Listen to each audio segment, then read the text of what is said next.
and I don't think they're good enough to jump over those teams. And it's surprising to me, because now what do you do? And like Trot said, the rebuild. Where do you start? The Predators are going to hit U.S. Thanksgiving in the United States and Canada well out of the playoffs. They have 17 points in 22 games, which is horrible. It's third worst, I want to say, or at least by points percentage, they're the third worst team in the Western Conference. And I crunched some numbers yesterday, Pete and PD, and I thought that this was like really over because they just have so much ground to make up. But we all know they made up a lot of ground last year. And I was wondering, if they do the same sort of thing as they did last year, then maybe is this possible? They didn't really turn it around until February last year, where they started to really go the hell off. So if they play at that pace starting now, then sure, they're going to make the playoffs. But that is, I think, very unrealistic that you can get 1.3 points a game the rest of the way. But at this point, where they are right now, they need, in order to get to the lowest wild card spot of last year, which was 91 points, they would need to get 1.23 points per game. And the crazy pace they were on last year from February on was 1.28 points per game. So it can be done. They are not dead in the water, except when you watch them. And this, I know it's the second straight year where they have been horrible to begin the season. I think they kind of are dead in the water. I think they're done. And this is a team I had put competing for the West title, or at least the Central Division title. I'm stunned. And I went back and looked at the Oilers at this same, the Oil Man. I went back and looked where the Oilers were. The Oilers were 2 points ahead of where Nashville is right now. So it's doable. However, Edmonton had the two of the best players in the world in their prime at the time, and playing a goaltender center. that driving play. The problem with the Nashville to me is that the signings that they made, and it's easy to say this in retrospect, but the signings they made, good players, but not necessarily play drivers, and they just don't have a lot down the middle. And Tommy Novak has been severely disappointing for me as a Tommy Novak guy. Thought he would be the guy to step up and become better with the new wingers. It just hasn't happened. They don't drive play. I can buy.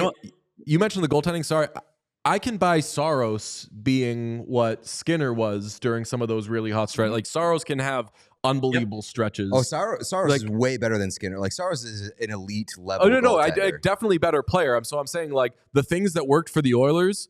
The only one that I say that can definitely happen is the goalie can be really good for a long stretch. But other than that, who's their McDavid? Nobody is anybody's McDavid. But who's their Draisaitl? Nothing close. No. Yeah, it's not only that too. Everything you guys said is great. Pete nailed it. The middle of the ice is poor, and to win in this league, you have to have an elite 1C, if not 1 and 2, have to be elite. I mean, all of the teams that are good for a long period of time have that. This team doesn't. And the guys they brought in, we said this last time, Tampa Bay knew Stamkos. Hey, they're going to offer you more money. We can offer you this. Oh, that's too bad you're gone. But did they really want him playing? Is his pace up to what they wanted? Marchessault is a piece in Vegas, but he's not a piece here. He doesn't fit.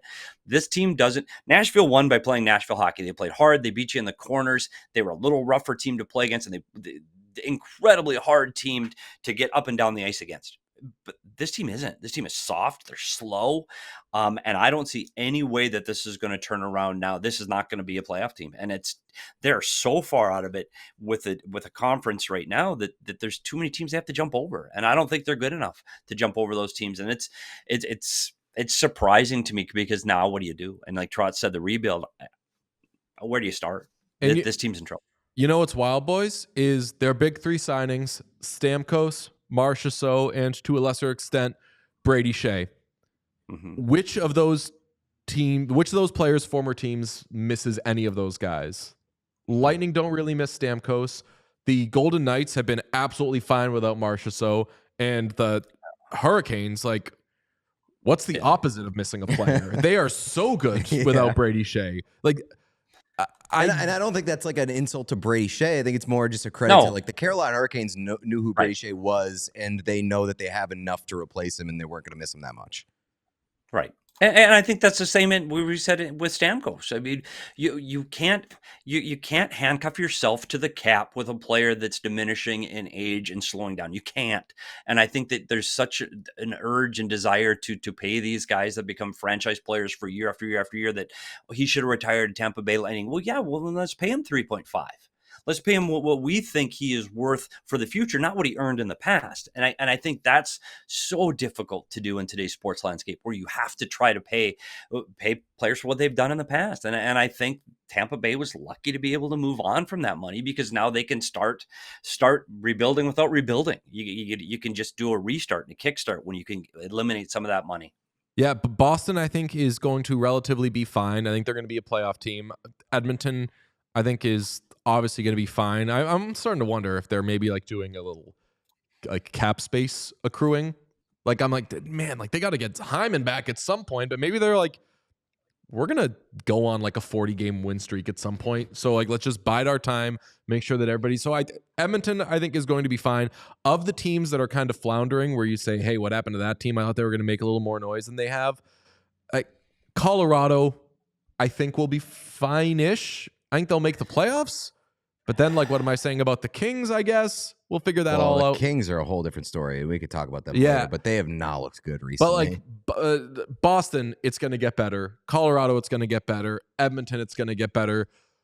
Nashville, it's going to get better, but it has to get unbelievable for a second straight year in order for them to get back even in the picture. And, man, maybe we'll look stupid, but I don't think it's happening. No, I mean, like, I think if you're Nashville, like at this point, the bar of like what to expect is at least show me something that these contracts don't look like an absolute albatross for the next handful of years, where like maybe there's some encouragement that you strike some flint later on in the season.